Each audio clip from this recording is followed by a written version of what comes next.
मध्य प्रदेश के पूर्व मुख्यमंत्री दिग्विजय सिंह ने मणिपुर हिंसा मामले पर चिंता जताते हुए 2 महिलाओं को निर्वस्त्र घुमाने वाले वीडियो की निंदा की है। उन्होंने कहा कि मणिपुर मामले में पीएम मोदी ने जो बयान दिया है उसमें गंभीरता का उन्हें ध्यान रखना चाहिए था।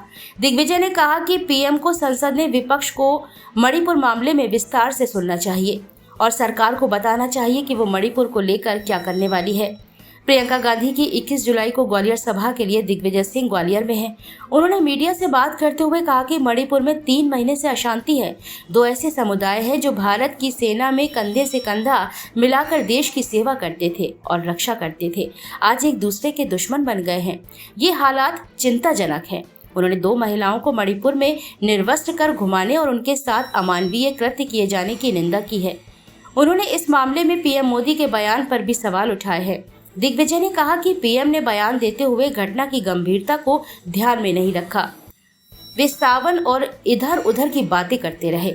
मध्य प्रदेश में जेपी नड्डा और अमित शाह के दौरे को लेकर दिग्विजय सिंह ने कहा कि ये कोई नई बात नहीं है और वैसे भी मध्य प्रदेश भाजपा को केंद्र भाजपा ने टेक ओवर कर लिया है।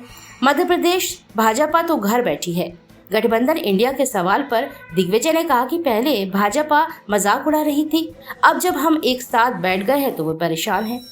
ज्योतिरादित्य सिंधिया के इंडिया से जुड़े ट्वीट पर दिग्विजय ने कहा कि ये उनसे कहलवाया जा रहा है, इससे उनकी विश्वसनीयता कम हो रही है।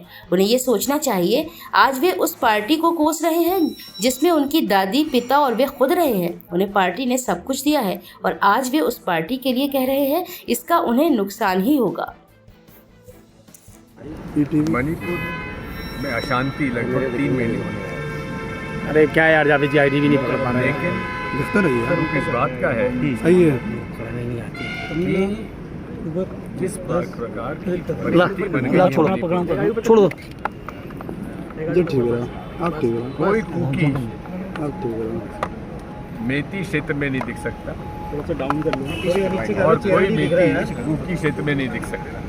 इस प्रकार का जो बंटवारा हो गया है उन लोगों के बीच में जो कि भारतीय सेना में कंधे से कंधा मिलाकर भारत माता की रक्षा और सेवा करते हैं।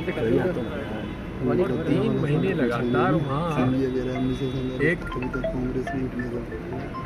हालात ऐसे चले हुए थे कि यहाँ तक कि केंद्रीय मंत्री का घर जला दिया गया और जो वीडियो वायरल हुआ है वो तो इतना निंदनीय है कि उसकी जितनी भर्त्सना की जाए उतना कम होगा। माननीय प्रधानमंत्री जी जो कि छोटी छोटी बातों पर बयान देते हैं, उनका मौन, उनकी चुप्पी हम लोगों के लिए एक बहुत ही लोकतंत्र के लिए एक खतरनाक बात है, दुखद घटना है। अगर ये शायद घटना नहीं, दुर्घटना नहीं होती महिलाओं के साथ तो शायद वो बयान दिया आज नहीं देता। और बयान देने के पहले उन्होंने इसका गंभीरता को नहीं लिया। छोटे छोटे बिल्स के बारे में बात करते रहे, श्रावण मास की बात करते रहे। अरे मणिपुर जल रहा है और आप ऐसी बातें कर रहे हो? आपके पास समय तक नहीं था।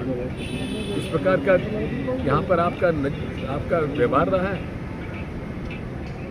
मैं तो कहता हूँ कि मणिपुर के मामले में प्रधानमंत्री जी को सदन के अंदर, लोकसभा राज्यसभा दोनों में विस्तार से विपक्ष को सुनना चाहिए। उन्होंने स्वयं ने कहा है कि हम लोग चर्चा कराना चाहते हैं तो चर्चा करें, चर्चा सुने भी और उस पर अपना बयान भी दें। सीधी गली लगता है ये उन्होंने ये रूपरेखा ऐसी बनाई है कि मैं तो कह चुका जो मुझे कहना है, मुझे अब सदन में कोई बयान नहीं देना है। ऐसा वो करेंगे जैसे उनकी आदत है, लेकिन हमें उनसे अपेक्षा है कि वे सदन में मणिपुर के पूरे घटनाक्रम के और किस प्रकार से वहाँ कंट्रोल करेंगे उसके बारे में देश को सदन में खड़े होकर अपना बयान देना चाहिए। सर, बीजेपी जिस तरह से भोपाल में तैयारियां कर रही है, दिग्गज नेता आ रहे हैं, नड्डा साहब आ रहे हैं, अमित शाह जी भी, कौन सी नई बात है? कौन सी नई बात है? आते रहे। ये तो पूरा मध्य प्रदेश भाजपा को तो केंद्र भाजपा ने टेक ओवर कर लिया है। राज्य की भाजपा तो घर में नहीं, अब केंद्र की भाजपा चला रही है सब। मतलब नया जो अलायंस बना है इंडिया कितनी कम भरेगा एनडीए के साथ? आपके पास 26 दल हैं, ये है, हमेशा मजाक उड़ाया के जाता था विपक्ष संगठित नहीं है, विपक्ष संगठित है। इंडियन नेशनल डेवलपमेंट अलायंस हमारा गठन हो गया है, उसका एजेंडा भी तय हो गया है और हमें उम्मीद है कि एक कॉमन मिनिमम प्रोग्राम को लेकर विचारधारा के ऊपर लोकतंत्र को बचाने के लिए, भारतीय संविधान को बचाने के लिए 2024 का चुनाव लड़ेंगे। सर कुछ सिंधिया ट्वीट करके निशाना साधा है नया अलायंस तो जोड़ तोड़ की राजनीति की हमेशा से और हर कोई इनकी नीयत जानता है। 1947 से लगातार कांग्रेस अभी तक कांग्रेस ही जोड़ तोड़ ही करती आई है, अभी भी वही कर रही है, सब लोग इनकी नीयत जोड़ तोड़ करके ऐसा है, वो उस पार्टी के बारे में बोल रहे हैं जिसमें उनकी दादी माँ रही, उनके पिताश्री रहे और वो रहे। उनको ये बातें करना शोभा नहीं देता, उनको मजबूरी में कहलाया जा रहा है। उन्हें इस बात को सोचना चाहिए कि उनकी विश्वसनीयता कहाँ जा रही है। भाई थोड़ा सोचिए तो ज्योतिरादित्य जी, महाराज जी, कि आपकी विश्वसनीयता कहाँ जा रही है। जिस पार्टी को आपने ISI का एजेंट कहा, पाकिस्तानी एजेंट कहा, आप उस पार्टी में शामिल होकर आज कांग्रेस को कोस रहे हो जिसने आपको